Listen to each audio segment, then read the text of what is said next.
All right, guys, back on Southeastern 16 with Max Barr previewing Saturday's matchup between the Alabama Crimson Tide and the Kentucky Wildcats. This one in Tuscaloosa, 5 p.m. Central on ESPN. Max, the rematch from these two. You won't believe it, but they put up some points the last time around, as it was 102-97. Alabama won that game about a month ago in Lexington.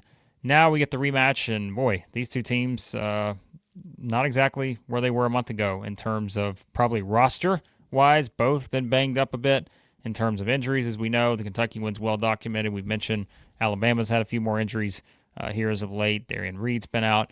Big Cliff was kind of questionable coming into that game at Missouri. He did play, but again, you can tell Alabama maybe a little banged up here. And, overall, too, when you look at Alabama, coming off of 2 games against Auburn and Missouri where they did not lead for a single second in those. Kentucky, as we mentioned, coming off of a big sort of bounce-back performance in a 21-point home win against Vanderbilt. Points here, Max, in this one. There was 24 combined made threes in the first matchup. You think we get more or less this time around? I'm going to say more because that's what I want. Yes. Give the people what they want. I think so. You said that matchup was a month ago? Feels like 3 years ago. Oh, yeah. With how much has happened since then. I think we're going to get a spread maybe around 5 for Alabama, maybe 6.5, depending on the injury news. Could swing that a point or two. But before we even dive into the matchup, tell me if we've been here before. Like, Kentucky I know where you're going. Goes on the road. About a plus 200 underdog, shorthanded. Looks like on paper they've got no way to have a clear, easy advantage. I wonder if we've been here before this year, or maybe like 10 times. Yeah, and I wonder who we're going to pick because we always seem to do the same thing. We'll get to our picks on that in a minute, but yeah, it is like at this point it's just like rinse repeat. It's the same situation we always seemingly find Kentucky in, where big game coming up, man, it seems like the deck is stacked against them, and how's it going to play out, right? And we've seen them rise to the occasion time and time again in those spots. The difference maybe this time around is that Alabama is going to be a little bit, you would hope, probably if you're Nate Oates and Alabama fans, a little bit here with something to prove. Coming off of, again, these two performances, especially Max on the defensive end of the floor. They gave up 94 to Auburn, 110 to Missouri. My goodness. And now they play a Kentucky team that we know when Kentucky's running their offense and they're statistically still a top 5 offensive team in the country. Sure, they've been missing some pieces, but if Kentucky runs their offense, I think there is absolutely ways they're going to be able to challenge this Alabama team who, as we talked about, these in the Ken Pom defensive efficiency ratings, these two teams are going in opposite directions right now. Kentucky has been moving on up. Alabama is moving on down. And so I think to me that's what I'm most interested about here because, I don't remember if it was you or Chris that brought it up, Max, but when we talked about the reaction stream with Alabama's loss to Missouri, definite frustration, I would say, from Nate Oates and company on Alabama's defensive performance here against Missouri. I mean, again, anytime you give up 110, that's an obvious thing, but probably not too pleased right now. And if they don't figure some things out on that side of the floor, sure, they can score points, but Kentucky's not the kind of team you want to give good shots to because they'll make you pay. Yeah, speaking of making you pay, like on offensive rebounds and such, I feel like this is going to be a game where Alabama comes out with their best rebounding effort of the year. It's getting I've been saying it's crunch time, but with crunch time comes added pressure, added emotion, added intensity, and you're seeing that in the coaches' press conferences. They're starting to the patience is wearing thin. There's no more time to improve. This is the time. We got to play now, guys. And Nate Oates, not happy with his rebounding effort. Caleb Grill out-rebounding all of his big men. Was not happy with that. So, Cats, you might be catching the Tide front court playing a little bit pissed off. But it might help that you have one of the best defensive rebounders in the league in Amari Williams.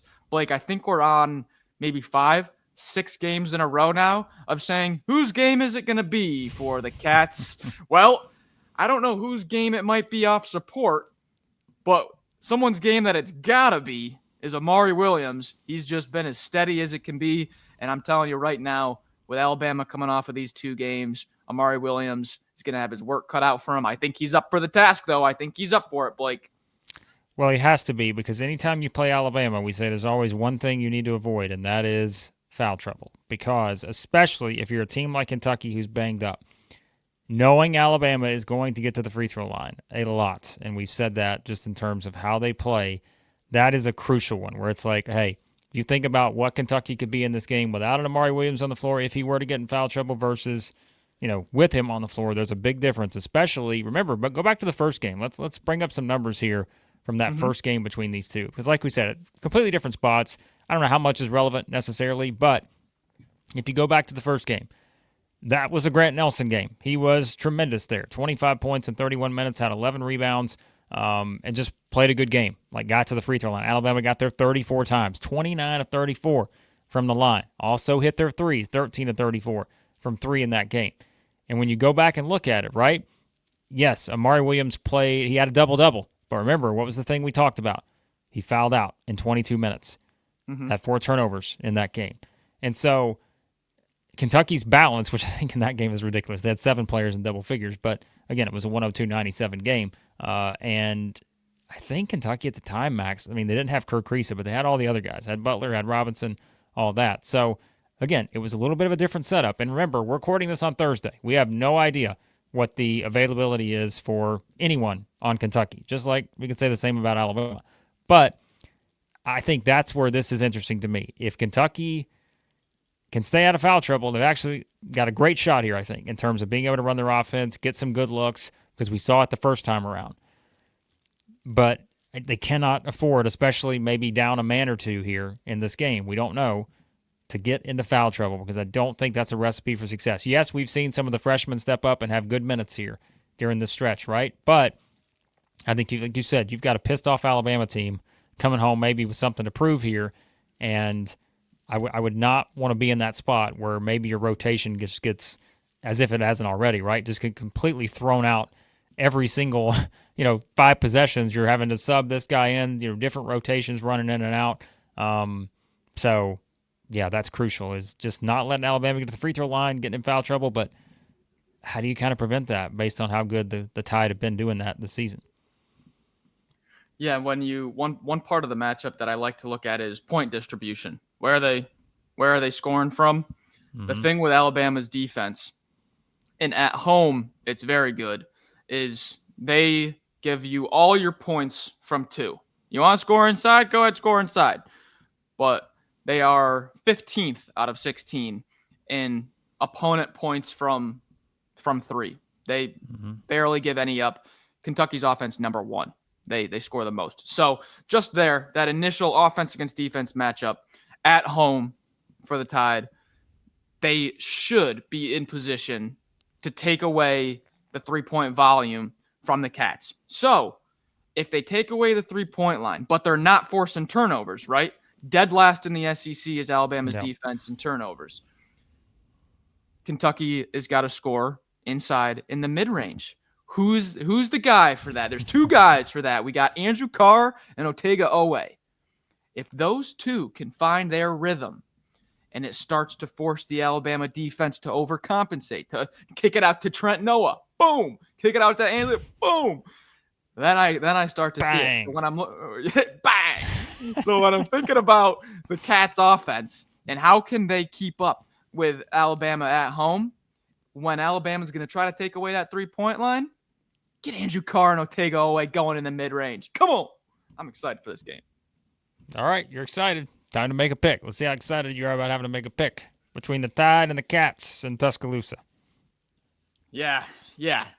Okay, so spread's probably going to be about 6 for Alabama. Might even be a little bit more if Vegas wants to kind of penalize the Cats for their injuries.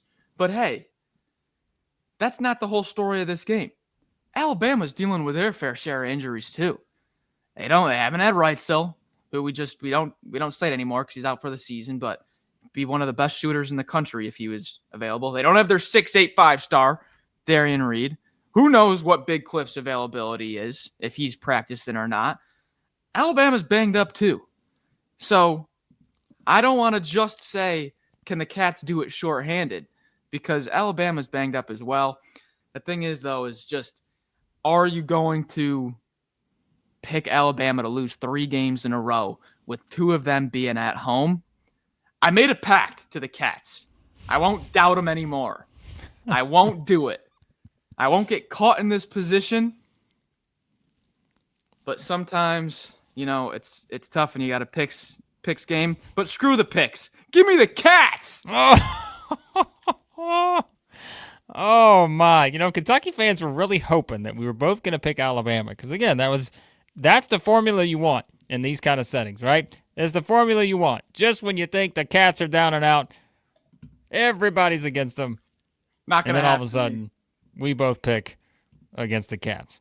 Well, that's not going to happen in this scenario either because you're going to pick the Cats, and I'm just going to go with what you said to set up your answer before you swerved and picked Kentucky. I'm going to say the same thing and say it's just hard to see a number 1 seed losing 3 games in a row here. Alabama is – but look, it is about the response too. I have no idea how Alabama is going to respond after those 2 games because, again, we saw the visible frustration the Missouri game. They were frustrated against Auburn, of course, for obvious reasons, but there was visible frustration at Missouri where you're like, we just gave up 110 on the road, right? And so the thing is, though, I still don't have many doubts about Alabama scoring the ball. Kentucky's defense has gotten better. Like we said, they're heading in the right direction. Alabama is not in terms of defensive performance. It's a little different, though, maybe going on the road here playing an Alabama team that it's hard to pick them to lose back-to-back home games and lose 3 straight overall. So, usually good for Kentucky fans when I pick against them in these big spots. You didn't because you're all in on the Cats. You said you're not going to doubt them.